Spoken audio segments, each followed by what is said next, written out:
It was a beautiful night on the island of Sodor. The day's work was done, and the engines puffed safely home. Thomas, Whispered Percy. will you tell us the end of the story? You mean the one about Duke, the lost engine? Exactly, Said Henry. but please remind us of the story so far. So Thomas began, and here is the rest of the story he told. Duke was old and lived with two young engines called Stuart and Falcon. They teased Duke and called him Grandpuff, but they were happy together.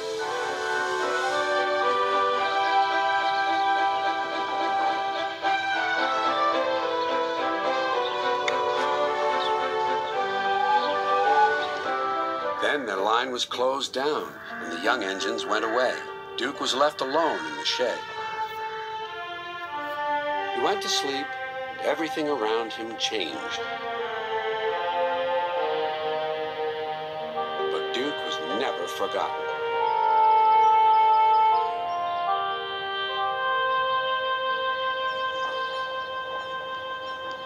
Years went by until one day not long ago, visitors came to see Sir Topham Hatt.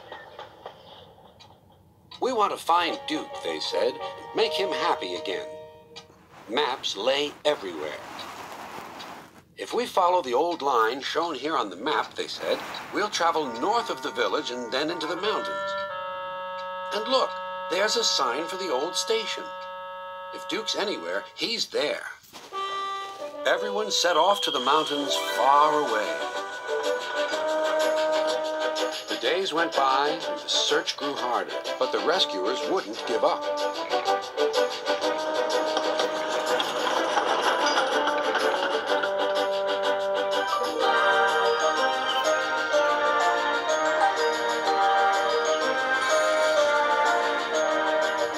"Let's go this way," they said.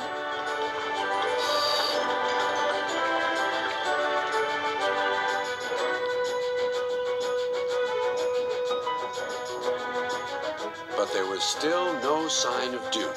"He's here somewhere," they said. They scrambled over hills, struggled over ditches. At last their search ended, quite by accident.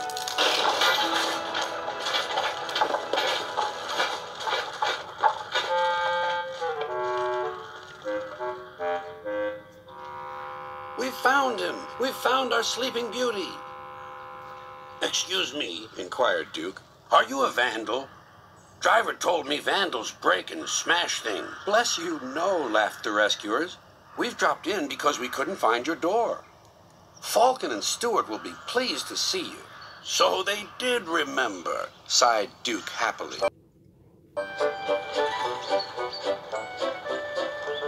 Then they all set off for Duke's new home.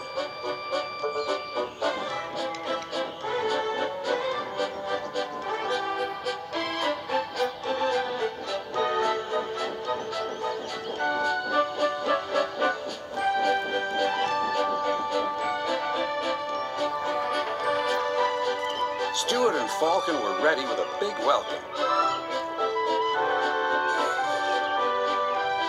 "He's here," they whispered. "Shh, shh. You woke me up," grumbled Duke. "In my young days, engines were..." "Seen and not heard, Grandpuff. We know. We'll all be back to work tomorrow. We're glad you've come back. We can keep you in order now." "Keep me in order? Be off with you, impudent scallywags." But Duke's old eyes twinkled, and for the first time in years, he smiled as he dozed in the sun. And that, said Thomas, is the whole story. Did you like it? "Yes, indeed," agreed the engines, "especially the happy ending." And soon, they were all asleep too.